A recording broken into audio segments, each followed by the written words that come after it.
afternoon, everyone. Welcome and thank you so much for joining us today. My name is Lisa Cote and I'm the Assistant Director of Diversity, Equity, and Inclusion here at the University of Hartford. This year, we are honoring Black History Month with programs aligned with our theme, acknowledging and celebrating Black history. As we all know, Black history is American history, and I believe it should be taught and celebrated all year long. One piece of that honoring of Black history is also celebrating Black futures. And that's what we're doing with today's program, Activism Through Action, moving beyond a hashtag.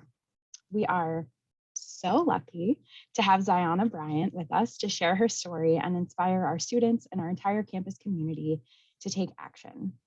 So now I have the honor of introducing Zyahna. Zyahna is an Eccles Scholar at the University of Virginia, studying political and social thought, although I think that may be changing based on our last conversation. She is a young changemaker and award-winning activist and organizer, content creator, and social impact strategist. Zyahna is also the architect of Black Women Built This, a strategy and storytelling brand. In the spring of 2016, Zyahna wrote a petition calling for the removal of Confederate statues from Charlottesville, Virginia's parks, and they were removed in July 2021. There are so many other amazing accomplishments that she has in so many different places that she's been highlighted, but I don't want to take away any more time from us hearing from her. So with that, I will turn the program over to Zyahna. Thank you so much, Lisa, for that introduction, and good afternoon, everyone. I am so excited to join you today. I do come from Charlottesville, Virginia, where I am right now, and I study at UVA. And I'm just really excited to be connecting with students specifically this month. That's always my favorite thing to do. So I hope that you're able to take something away from our conversation today. So I want to start by just reading this quote that has kind of been the theme for this month for me, and it comes from Alice Walker. Alice Walker once said, "The most common way people give up their power is by thinking they don't have any." And so as we think about celebrating and acknowledging Black history, Black futures, I think this conversation about power is one that needs to be had, but not just about power in the, white male hegemonic way that we always discuss power, not through the gaze of white supremacy, but the power that we all have, especially people of color, especially marginalized people, the power that we have to save our own communities, and the power that we've been using to find the solutions to move us forward. So I want to start by just talking a little bit about my story and my upbringing. I come from a family of Black people who have been civically engaged in Charlottesville and in the Central Virginia area for decades. My great-grandmother was an active member of the NAACP, and so she often used her front porch as a gathering space where she would, take notes, go through all of the different things, of the happenings of the town, but also a place where in one of the only few historically Black neighborhoods that exist in Charlottesville, she was able to cultivate a community of trust throughout the neighbors. And eventually the 10th and Page neighborhood, which is kind of I would say parallel to downtown Charlottesville, and again, one of the one or two predominantly Black neighborhoods that we have left, she was able to have the neighborhood partially named after her and some of her friends. So that's something that I take pride in as we see that cities are being gentrified and as we see Black people being pushed out of the Charlottesville inner city type of area. I am proud to know that my family's home has been in our family for generations, and that this neighborhood is somewhere where my great-grandmother had impact.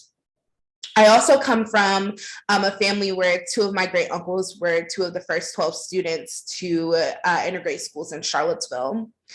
I grew up in church. And so, like many Black Southern people who grew up in church, I found my voice and the power of my voice in church through doing like church activities, being a part of the choir, being a part of the dance ministry, the usher board, all the things. And it really gave me my first chance to be a leader and to understand what leadership looked like and how uncomfortable it could be. So in growing up in church, I acquired all of these church aunties and mentors and just Black people who I looked up to in our community. And those people, while I didn't see it and know it at the time, were planting seeds in me that would eventually turn into deeper connections as time went on. I mean, I remember realizing the older I got that there were actually very influential Black people who attended my church. There was the athletic director at UVA. There were assistant principals and principals that I would end up having as my principals and being like, making the connection on the first day of school, like, wow, I've known this person my entire life. That's kind of embarrassing. They're now my principal. And so I think that kind of community, that sense of being in relation with people in space is something that I gained from Black church. And it is something that has informed my kind of organizing politic and the ways that I want to bring people together in space aside from COVID. But this idea of love being the foundation of this labor of love and activism and social justice work. And I found that, and I get my roots of that in Black church. So in growing up in Black church, and like I said, I acquired these aunties, I feel like their love and the ways that they would be so gentle in teaching me and helping me to understand the greater purposes and implications of my experiences is something that I really found to be familiar in the teachings and the work of Black women scholars and theorists and activists, figures like Patricia Hill Collins, like Saidiya Hartman, Kimberly Crenshaw, Octavia Butler, and Toni Morrison, whose birthday is today. Those are the people who inspire and inform my work. I can't leave out Ella Baker. I can't leave out Fannie Lou Hamer. Those are the organizers who have given me and many others the blueprint so that we can know how our work needs to be. And so that we can understand kind of the importance and the gravity of the presence of Black women and how when a Black woman is present, the entire space changes, the entire layout of the work and how it is anchored changes. And so I feel like I owe that to those Black women. So I always honor them whenever speaking or whenever holding space. And I'd be remiss if I didn't honor my own mother and my grandmother who have poured into me and been my main role models for all of my life. And so everything that I do is not only to make them proud, but also I know that I'm only able to do it because of the things they've done and they've instilled in me. So keeping all of this in mind, this homage for Black women, I'm often asked, what is the biggest problem that you think we're facing right now? And I think one of the biggest problems that I think we are facing right now would have to be this war on narratives. I mean, the first question that I would ask is, what are the narratives and how do they control our collective understanding and memory? And so I wrote the petition to take down the Robert E. Lee statue at the age of 15 in Charlottesville. And people ask me, why now? The statue has stood for over 100 years.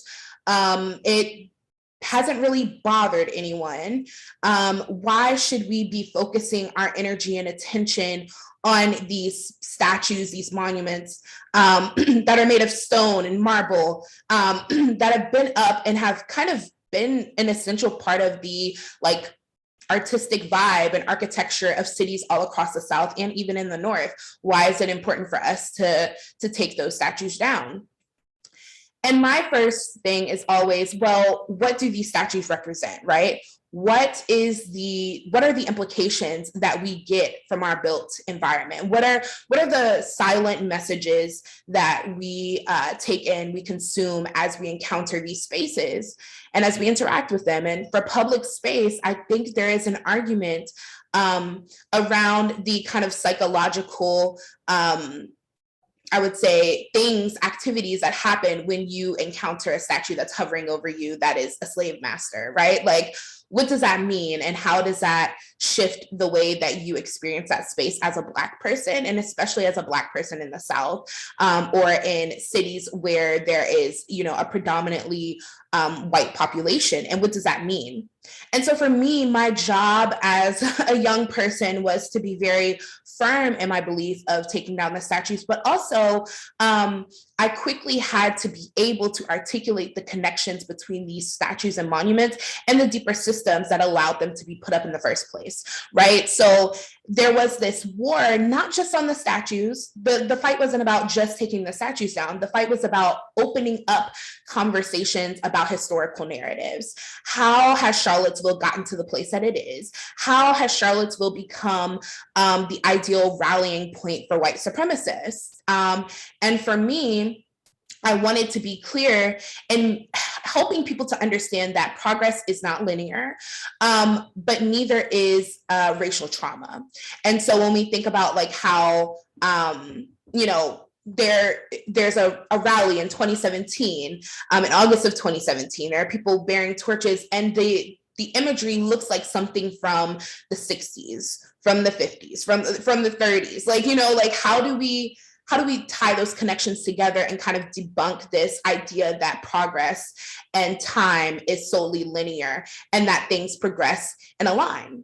And I think that was a really big part of my work during my high school years. I wanted people to understand that no, in a city where Black people make up 80% of stop and frisk or traffic stop arrests, but only make up less than 20% of the actual population of the city, there's a problem there. And so my goal was to tie those connections. And in a city where Black students are less likely to graduate on time, or Black students are not at all given access to honors and AP courses, yet downtown there are these 100-year-old statues of Confederate generals, there is a connection between those two things. And so I feel like narratives is so important because it tells us, it helps us to understand why people move the way that they do, right? It helps us to understand why people aren't able to point out microaggressions and able to think about their own roles in racism or racist practices in the workplace or in environments of learning and institutions of learning and in community spaces. And so my goal was to be able to make that connection for them. But aside from those narratives, aside from the narratives of white supremacy in the very overt fashion of statues and segregated cities and the white supremacy and the racism that we can see with our eye, there's also this war on the narrative of excluding people. In this idea of community, inherently, there are people who will be included and people who will be excluded. And so my goal was to talk about the way that as we think about historical narratives, as we think about the civil rights movement of the 1960s. And as we kind of view it in this vacuum, we have to understand that there was a very violent erasure of Black women. And so my goal has always been to push Black women to the forefront, but I have to say it wasn't something that I was as passionate about until I was erased from the work that I was doing in Charlottesville, until I was erased from my own petition. I remember sitting on a panel on Capitol Hill during Congressional Black Caucus Week, and I was introduced as the co-author of a petition. And while obviously you can Google this and see that I wrote it myself as a high school student, and it was initially a high school paper that I turned into a change.org petition, I remember feeling so kind of just devastated in that moment because I was feeling so excited that a young person was able to make change. I had been to countless talks in my city, talking to other young people, and I was, helping them to feel motivated to want to take the first step and make the change. But what I had to reckon with was that there was this erasure of Black women that was perpetual. I mean, this wasn't the first time this had happened. And so as I started to look more into how Black women had been erased from the civil rights movement, how Black women are erased from even the current work of now, and how Black queer people kind of have their queer identity stripped from them, I wanted to make sure that my work always centered this idea of narratives, and wanting to make sure that I was always intentional in highlighting the most marginalized people. Because when we think about going out into the streets in summer of 2017, when we think about going into the streets of summer of 2020, when we think about even just organizing right now, the most vulnerable people always have the most to lose. I mean, they're making the biggest risk to do the work that they do. But also we see that Black queer people are always the most invested into these movements, right? And it's because their survival is directly linked to the success of the work that they are doing. And so if it's kind of like, if I don't do the work, who's going to do it? But it's also, if we don't do this the right way and everything goes down, if we are not strategic in how we build sustainable movements, if we only build movements around hashtags and around social media trends that are hanging in the hands of algorithms, we are not promised tomorrow. We aren't promised our next meal. We aren't promised our rent and utilities being paid. And so I had to understand that the work that I do is directly connected to the survival of myself and others who look like me, but also that the people who are always on the front lines are always the most vulnerable. And so as we talk about people wanting to become allies and wanting to join the movement to support Black people, I wanted to ask them, what was it that they wanted to do to help support the most vulnerable people in the room, or the most vulnerable people who are on the front lines. And so that piece about narratives is something that is very important. And I don't want it to get lost as we think about how we honor Black futures and how we honor Black people who have come before us, because their contributions to this work and their laying of the foundation is how we got here now. And when we don't say their names and when we don't honor them properly, we allow them to get lost. And I think that is something that I've been definitely reckoning with as a young activist, but also Charlottesville has been reckoning with, because as we want to look back to now tell a more fuller story of our town and of the history of who we are, we're finding that it's harder to find those recorded histories and those narratives of Black people being resilient. Like, it's kind of a word of mouth thing, or their oral histories. And so, yes, making sure that we're always honoring that is something that I'm really passionate about. So why does this matter?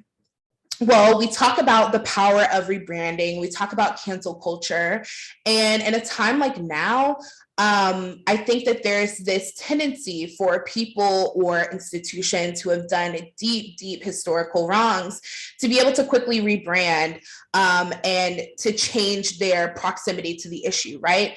In a world of anti-racist trainings every other day and anti-racist book clubs, there's this tendency for people to say, oh, well, I'm not racist, but also participating in some of these everyday practices of racism that makes life much harder for Black people, right? Being able to, after work, go be a part of, showing up for racial justice surge. But, during the day, when a Black woman is being pushed into a corner in a work meeting, you don't speak up. Or being able to, go on social media and say, hashtag Black Lives Matter, but then in the classroom, when the N-word is being used, not saying anything, not disrupting the space. And so I think this idea of rebranding and how it kind of offsets this cancel culture is something that we have to pay attention to. And to bring it back to this idea of the war on collective memory and the lost cause narrative, one that romanticizes slavery and Southern plantation life, there has to be this willingness to kind of disrupt this practice of quickly rebranding, because it is violent. And I do believe that as time goes on and as time progresses, white supremacy finds a way to reinvent itself. So if during the summer of 2020, everyone is going on social media and creating these very long, exhausting posts about how they are surprised by the realities of what is happening, of Black people being gunned down by police, or of Black people having to feel exhausted from taking to the streets day after day after day for several weeks. It seems kind of interesting to see how people can create alternative realities on social media. And so as we think about this theme of Beyond the Hashtag, my goal is to always come up with practical takeaways. I think it's easy to talk about the issues and to have trainings, and to have event after event where we discuss the problem. But my goal is to make sure that we're always thinking about the strategy moving forward. My kind of personal word for the year in 2020 and 2021 was intention, because I believe if we're not moving with the intention of building something that lasts beyond a moment, we're simply just participating in this reactionary culture. And social justice movements, the Ella Bakers, the Fannie Lou Hamers, we're not interested in investing in very reactionary soundbite types of movements. They were building whole farms, like they were building whole food justice networks down in the South. I mean, they were building whole political parties and reshaping Black people's proximity to political processes. And so when we think about this idea of moving beyond the hashtag, there has to be an emphasis on strategy. And so for me, I remember during, I think it was 2018, Angela Davis came to the Paramount to give a talk, and it was co-hosted by UVA. And she reminded us during her talk that there's a difference between organizing and mobilizing. And so now I want to talk a little bit about how my work has changed over time. I've gone from just talking about why it's important for statutes to come down, as it was a 5-year fight to get them down, and they finally just came down in July 2021, to focusing less on talking about that and focusing more on serving as a connector to make sure that the people in the community who had needs were able to get them met by matching them with the people who had the resources. And so this emphasis on mutual aid that kind of emerged during summer of 2020 is something that I've been very passionate about ever since, because once I learned about mutual aid, I understood that in a city like Charlottesville, where there's so much wealth and there's this institution like UVA, there has to be the redistribution of resources and money in order to actually move forward, right? Like we were kind of in this weird space around 2019, 2020, where it was like, okay, we've had the Blue Ribbon Commission about taking down the statues.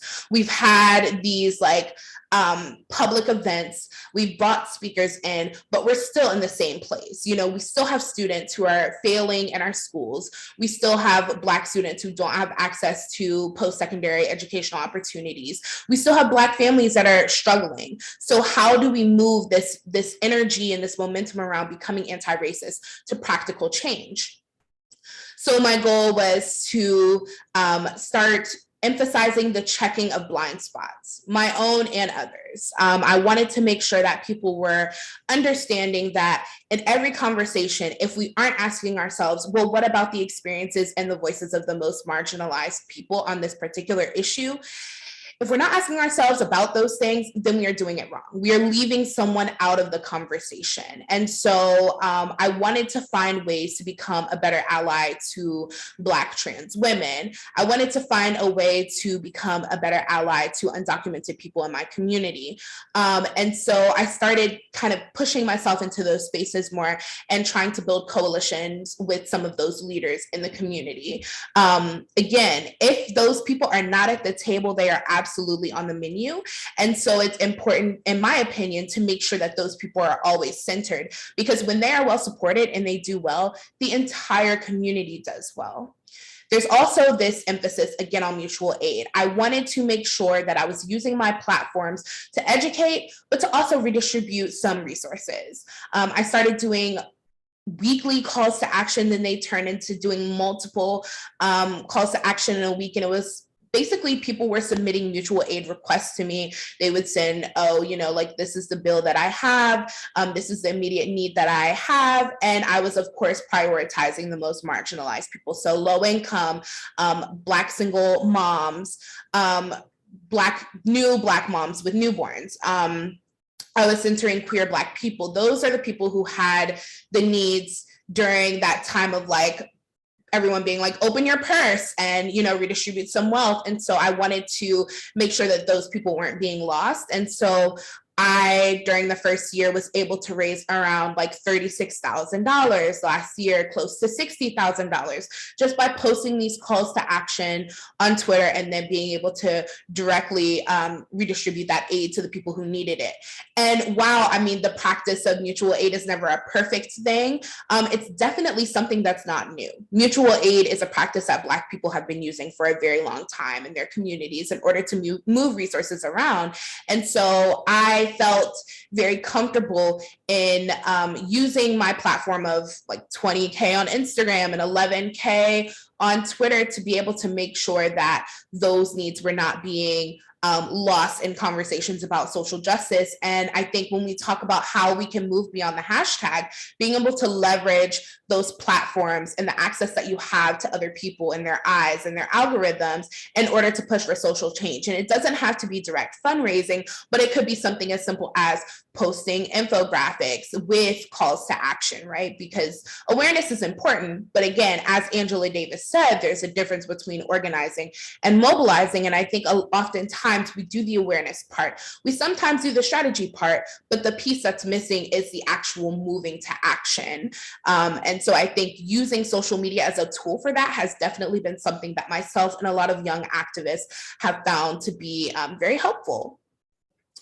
So you might ask, what can you do? Well, number one, speak up. I think that's it's not the easiest, it is one of the most uncomfortable things to do, but it's one of those things that everyone can do at any moment. Speaking up in a space and saying, well, wait, I think that is not right. I think that that's not something we should be doing here. I think we should shift our perspective on this. It's actually more powerful than you think, because movements are built off of those person-to-person conversations and relationships. And so you could be creating an impact on someone that could last for a very long time, and they could take your words and it could end up helping them get involved in a movement, or it could, they could end up being the founder of some great organization, or, just someone who is catalyzing change. So I think never to undervalue those person-to-person interactions is one thing that I would emphasize. Secondly, I would say leveraging your privilege as a student to serve those around you.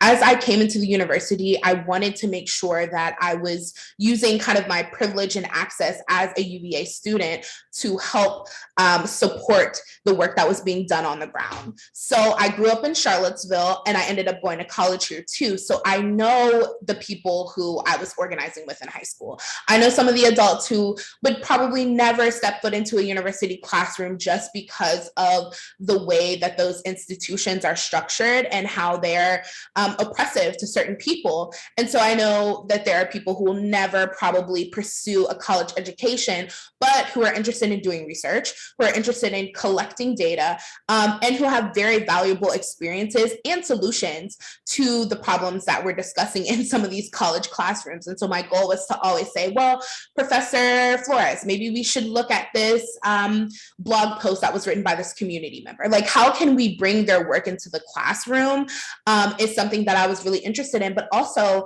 doing something as simple as like, can I reserve a room for y'all to have a forum? How can the university or how can individual departments or professors support the work of the community members who are doing the real groundwork and grassroots organizing.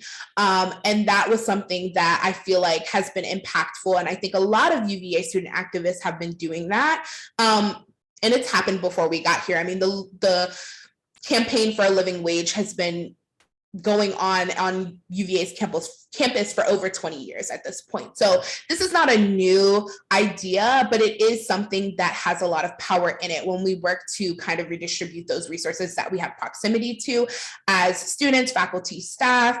I feel like we start to kind of open up some of those relationships between the community and the university. And there's a whole conversation that can be had about practices of universities and their impact on the outer community. But it's important to remember that in order for us to actually move forward with change, universities can't just be progressive in a bubble, right? They have to focus their impact beyond just the physical space of their campus. And so reminding university admin and professors and faculty of that is something that I feel like all students can do. Remaining unapologetically authentic is also something that is uncomfortable, but is important. And I think it's something that everyone can do. Now, this is not to say, I think code switching is an interesting topic, and a lot of people have their opinions of what code switching is and what it means. And this isn't to say that we shouldn't be professional, but even professionalism has its roots in white supremacy, and should be pushed back against, arguably. But I think it's important for young people like myself to remember that we always bring something to the table, and showing up as ourselves as young people in our 20s and keeping that at the forefront is important, because a lot of political and organizing spaces have this expectation of a performance. And so as we talk about kind of dismantling and decolonizing our minds and these spaces in order to push for transformational change, we have to think about the ways that we all participate in it. And so kind of putting on this performance of civility and leaving parts of ourselves outside of spaces is only a way of contributing to those systems that we say we want to dismantle. So always being cognizant of that, and again, remaining unapologetically authentic, I think is a way to help combat that. And lastly, I would say, as I mentioned before, building relationships with others. I think my work has been not as hard as it could be because I've had the support of community members. And so I will never, I feel like I can never overstate the importance of cultivating communities of people who are interested in similar issues, or people who are just wanting to do the work or wanting to be more socially conscious. I feel like cultivating those communities is so important, because any movement is built off of those person-to-person relationships. I mean, grassroots organizations, they spread like wildfire, but it's through word of mouth. And so a lot of times you're not going to have the funding when you start out to be able to put up billboards about your issue, but having those person-to-person conversations and building trust and rapport with people in the community is so important, because as an activist, when people trust you and when they support you, it can be so much easier to get things done, like meeting with elected officials or trying to get policy in the works. I think those person-to-person relationships are so important. And I guess on the flip side, I would say that it's important to remember that the work is the work, but never to value this idea of the work over people, because what we are fighting for is change for people, is change and access for people to be able to live and thrive and have access to all of the things that they need. And so with that being said, it's important that you prioritize those relationships and those people and their fullness, the fullness of their humanity when doing this work. So I will leave you with kind of something that I tell myself often, and it's that self-care is not perfect. I know that I just discussed a lot of like things, and I think that it's important to remember that there's no perfect way to discuss how we care for ourselves. And I think that is one of the downfalls of this work that we do. But I think that it's important to also pour into your own cup. Being able to emphasize self-care and self-preservation is in some ways a luxury, and I do acknowledge that, but I also want to remind everyone who's on this call that we cannot give to others, we can't give to any cause or movement if we aren't actually building ourselves up and pouring back into ourselves. So I think being able to, in conjunction with cultivating those communities of people that you care about and that you're able to trust and do the work alongside, it's important to invest in yourself so that you can always show up as your best self and be able to stay in the work for a longer period of time, because burnout is real. And I think if this pandemic has shown us anything, it's shown us that burnout has very real life consequences. And as we discuss kind of the mortality of Black activists who have been on the front lines, I think it's important to understand that self-care is important. Rest is important. Being able to discern when it is the time to step back is important. And I think that every strong leader who I look up to and who has done impactful work is a leader who leads horizontally, one who is able to step up and lead at moments and then be also able to step back and not follow, but be able to support others in their leadership. And so I just wanted to end by emphasizing that. Thank you so much for listening to me. Thank you for joining. And I look forward to moving into question and answer. Thank you so much, Zyahna. You're incredible. And I think for so many people on this call, that self-care reminder at the end was so important. So thank you for bringing us all back to that. So next we will be moving into the Q&A. So in just a moment, I will be introducing our moderator for that. But before I do that, I just want to direct everybody down to the bottom of your screen where the chat is, right to just to the left of that. You should see a little Q&A icon. That's where you can submit your questions for Zyahna. And then our lovely moderator, a current student at the University of Hartford in the class of 2024, Deja George, will be reading out the questions and posing them to Zyahna for us. And before we hop into the questions from the audience, Deja will be going through some rapid fire questions with Zy, just to kind of bring us back a little bit. Zy definitely covered some tough topics, so I'm guessing she needs a little bit of a moment. And this will, give us a second to collect and for folks to submit their questions into the Q&A. All right, Deja and Zy, I'll turn it back over to you. Well, Zy, first, I just wanted to say thank you for the knowledge that you imparted. I definitely learned a lot of things from what you just said, and I'm definitely keeping that in mind as I move forward and I try to work for change on our campus. So one of the first questions is, what's your favorite genre of music? And do you have like any mood genres? Ooh, okay. So I really love R&B and neo soul. Like that's top tier. And what, do I have any favorite artists? Was that the question? No, mood genres. So like I know for me, like when I'm wanting to feel empowered or like lifted up, neo soul is like what I go to. Okay, I feel like the opposite for me. I feel like hip hop and rap, like when I want to feel empowered, like when I'm getting ready to like do something or speak, I probably would play like Lil Baby or something like that, just to like decompress before I get all like heavy and stuff. So I feel like, yeah, that's my mood. I got you. Do you have an all-time favorite book? Ooh, yes. I would say Asada's autobiography. It's actually, I have like several copies in my apartment.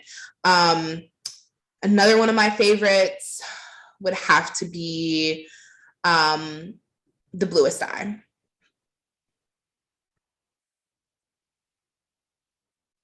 Okay. What about podcasts? Do you like have like a favorite podcast that you like to listen to? Yes, I love The Read with Kid Fury and Crystal. I also like Undistracted by Brittany Packnett Cunningham. I'm into like the true crime scene. So right now I've been binging on this podcast called Sisters Who Kill. That's what I'm really into right now. You should check it out. It's really good. And the last one, what do you do to relax? Like what's your relax routine? Okay, so I like to hang out with my friends. I'm in a sorority, so I like to hang out with my sorority sisters. I like to go shopping. I mean, retail therapy, like, it's a thing for me. I like to burn candles. So every Bath and Body Works sale, I'm like getting like 20 candles. So yeah, I feel like that's kind of like my relaxation practices.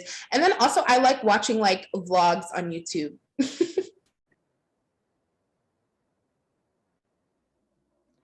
All right, so now we're gonna head into some of the questions that we have prepared and some from our viewers. One of the questions that I have are, what are you currently working on? Like, what are your current projects and what does the future look like for you right now? So I just moved into a role as the program lead for Black Girls in Power at an organization called Youth Mentoring Action Network. They're based in the IE in California. And right now we are building out a fellowship to support and uplift and resource Black young women leaders. So that's like one of the things that I'm doing right now that I'm really passionate about. Also building up and investing into my brand, which is Black Women Built This, which is a storytelling and strategy brand. So working with organizations who want to be more socially responsible, building out plans for them to do that kind of community engagement work, but also working with other young people who are like working with brands and partnering with other orgs, just to make sure that they're doing that social responsibility work. Really, really cool. Good work as always. I'm very interested to hear and see the updates on that. One of our viewers, Dr. Mala Madison, asks, can you talk more or say more about what it means to be unapologetically authentic and how being professional is rooted in white supremacy? So I think, so being authentic, being unapologetically authentic, I think means to just show up as your whole self. So I know a couple of my sorority sisters have spoken about how they have Nigerian kind of cultural names and how like when they came to UVA, they would take some of their name off or kind of make it easier for other people. And I think even just little things like allowing people to mispronounce our names because it's easier or it's less controversial. And so I guess when I say unapologetically authentic, not shrinking ourselves or editing out pieces of who we are, our personality, everything like that, in order to enter into a space to be more palatable for people who may not come from similar backgrounds. And I think while there is an advantage to kind of being very neutral in spaces, what I'm seeing is that authenticity is finally starting to be celebrated. And I think that there have been in the past kind of consequences and punishments that come along with being your authentic self. But I think as we think about how we can really, again, decolonize and kind of dismantle some of these systems and structures of white supremacy, I think that being able to come into a space as your full self and represent your full self at all times is one of the paths to doing that. And when we talk about professionalism being rooted in white supremacy, I think ultimately, like, I think instantly about this idea of code switching, you know, AAVE not being accepted in professional spaces, only being accepted when it's like a joke or when it is, I guess, a time like Black History Month, you know, like kind of just those performances or the pandering that happens in a lot of professional spaces. Another way that I feel like professionalism is rooted in white supremacy is because our idea of being professional, the image that we often associate with it is like a white man in a suit, right? And like when you go to like job trainings or things like that, like those are the images you see. And then you often see Black people with just casual clothing as being unprofessional. And so I think kind of reshaping and kind of relearning and unlearning the ways that we associate those words with certain cultures or certain identities or certain people is a way for us to make professionalism or kind of flip it on its head and change what that means culturally.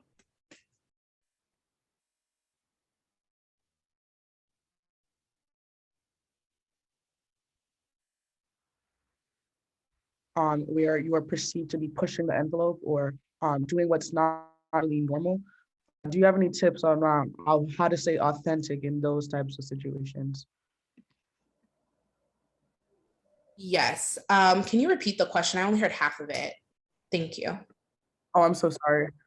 I said, do you have any tips on how to stay authentic in situations where you're perceived to be pushing the envelope or asking questions that are just not professional?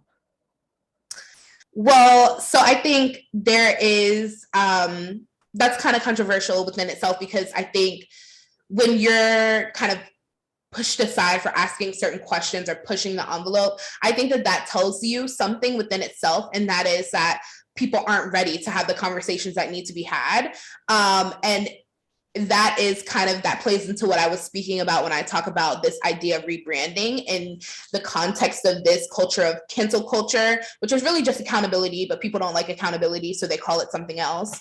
But I think people being able to, say, oh, that question is not appropriate for now, or we're not ready to talk about that, is often because there's something that is being hidden. There's something that people aren't ready to kind of relinquish. And oftentimes that is this status quo that is, that allows for Black people to be excluded from a space or to be oppressed in a space. So I think when it comes to asking questions or being kind of pushed as the villain, when really all you're trying to do is push for the change that some of these organizations say that they're committed to, it tells you a lot about what your role is in that space. And I think that a lot of Black women have been kind of divesting from some of those spaces and saying, like, as a part of my self-care, I'm not going to continue to force myself into spaces where I'm clearly not wanted. And so I think that there's a conversation to be had there about when we just say, okay, I don't want to be in this space anymore because it's clearly not safe for me. But that very language around like things being appropriate or being too aggressive is white supremacist language. It is a trope that is forced onto Black women. And so I would just encourage you to kind of keep that in mind and think about how that is violent and think about how that really can take away from kind of your spirit. It can be demoralizing and it's not helpful. Jackie in the chat asks, what has been your biggest challenge in mobilizing change? I remember when I first established the Black Student Union at CHS, it was hard to keep people coming to the meetings. And I think that's because I wanted to start out with the club being super political and facing big issues, but I didn't realize that, one, you have to meet people where they are, and not all students are focused on that at the immediate moment, but then also remembering that it's okay to start small and to progress over time. And so I think that building, again, I needed to start with building those relationships and building that rapport with people before I think they would be able to trust the space. And so I think that was one of the hardest things of like getting people to consistently come to meetings and like wanting to be engaged with the BSU. But as far as mobilizing people into the streets, I think it can be hard after like having so many marches and people not seeing the change to keep people engaged. So I feel like that's the hardest part about mobilizing is the sustainability piece of it. And I think that comes from being strategic in the early stages, because again, if you're just building stuff and being reactionary and just putting things out into the universe and not really thinking about like how this will work over time, what are the end goals, what's the purpose, who's the targeted audience, then I think a lot of times we just build random things that just die out after a short period of time. And when people have been kind of participating in so many short span efforts, they kind of get burnt out easily. So being able to curate spaces that will last and also building those relationships, I feel like is a way to kind of combat some of those issues with long-term engagement. One of our attendees is a Black graduate student in the field of mental health, and they appreciate your acknowledgement that self-care and focus is a focus of mental health. They ask, what place do you think mental health has in marginalized communities where advocacy for general survival is the most important or at the forefront? I think that, and this is so real. Like, this is so real. So my aunt is a Black clinician, and she has noted that reminding people that their survival is, like their mental health is connected to their survival is so important. And I get it. Like I grew up in a Black family. I know how those conversations about mental health go oftentimes, especially in the South. And I think reminding people over time that there are so many people who are suffering silently. And I think really pushing the piece of, or emphasizing the piece about not being able to give your best work or be able to give your best effort at your survival if you aren't taking care of your mental health is something that we should be talking about. And I don't think there's any perfect answer to that. I think that's a great question. But I think continuing to just extend the resources is important too. One of the Black girls that is in our first cohort of the fellowship we're building at Iman, actually during the summer of 2020, created an organization that put together a practice of Black people in the community having access to free therapy. And she was like, at the beginning, I didn't know if people were going to want to go. I didn't know if people were going to see the power in going to therapy or see the value in it. But she said, as people started to go and warm up to it, or just like people seeing some of their friends go or some of their family members go, more people started to want to take advantage of those resources. She said that it's been going on since the summer of 2020. So we're now in 2022. I count that as a dope initiative. And I think just extending the resources is the first step. Sometimes it can be hard to convince people to want to take advantage of some of the resources that are offered. But I think a lot of Black people just have never seen a therapist before. A lot of Black people have never had the tools to be able to take care of themselves. So it can be kind of a foreign topic. But I think the more you do it, the more people will start to warm up to the idea. So I definitely appreciate your question. That is true too, in the fact that even though COVID has been bad and we look at COVID from the many negative viewpoints, part of the truth of it is that it has helped a lot of people, especially Black people, realize some of those mental concerns and needs that they have. So that is one positive way that we can look at the pandemic. I know that do you have something to say? Oh, sorry, I was just saying, I agree. I know that you go to UVA, and that can be a diverse community. And there can be some differences to back home and going to UVA. How have you been able to translate the work that you do at home to your life as a student at UVA? And how are you able to interact and mobilize some of those people who may not look like you? Yeah, so I think there's kind of this small advantage that I don't have to go far. So kind of my work for a long time, even in high school, I was having interactions with student activists at UVA and kind of building those relationships with some of those professors who were doing the work and actually engaging with the community. So some of those connections have been really helpful as I transitioned into UVA, because some of those professors have been some of the most supportive people for me on grounds. But I would say the transition is interesting because I found that, and this is me being transparent, that I wanted to focus my impact and my time on the community.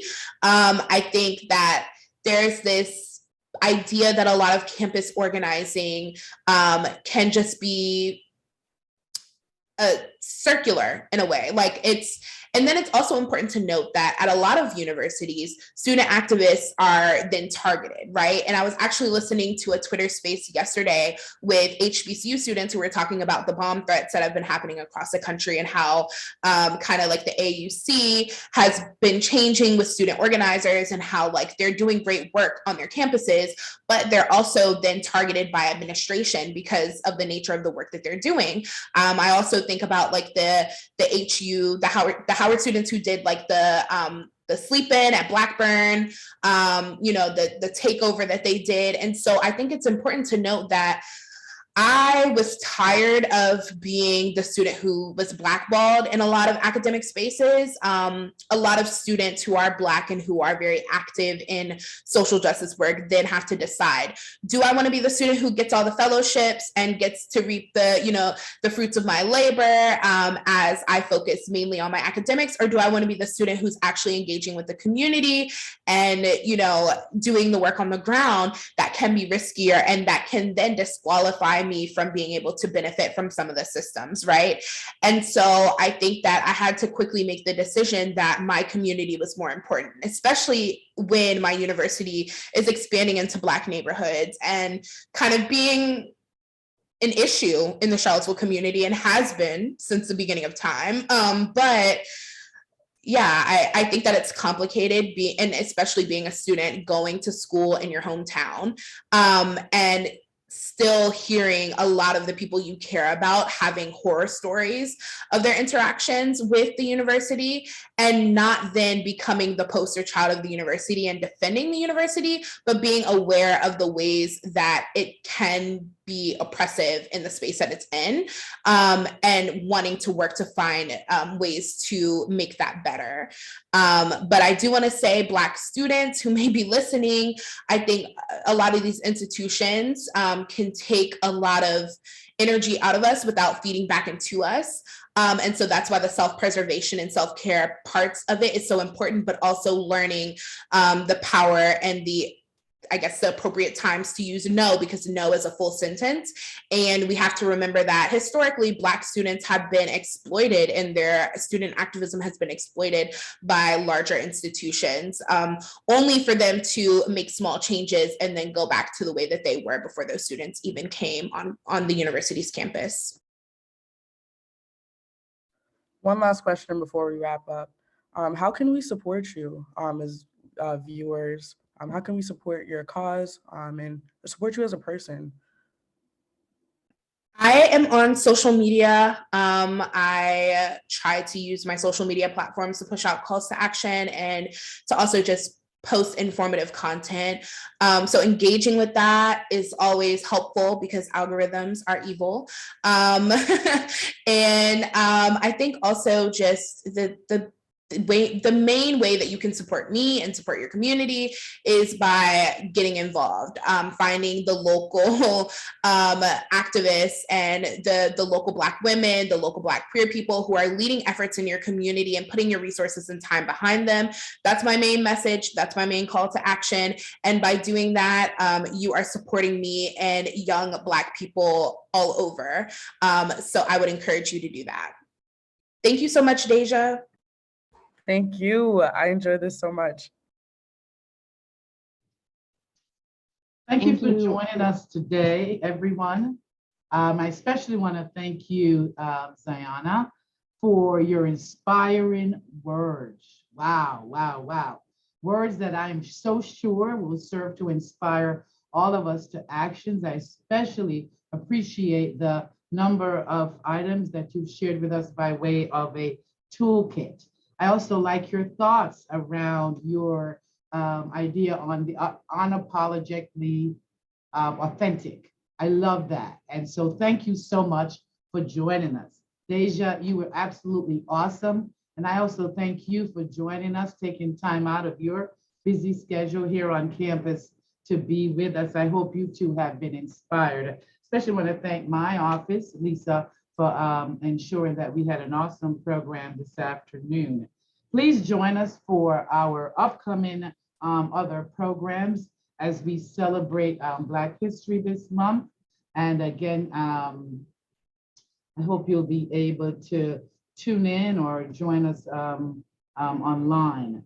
I also want to ask you to point you to our new DEIJ glossary of foundational terms and affirming language. Again, this can be found on our DEIJ site. And again, we hope that you'll find it helpful as we continue to do the work here at UHeart and serve to be a catalyst of change. Again, thank you, Ed, for everyone for joining us. Thank you, Lisa and Samantha, for always doing a great job. Thank you, everyone, and see you in our next program on February 21st. Have a good afternoon, everyone.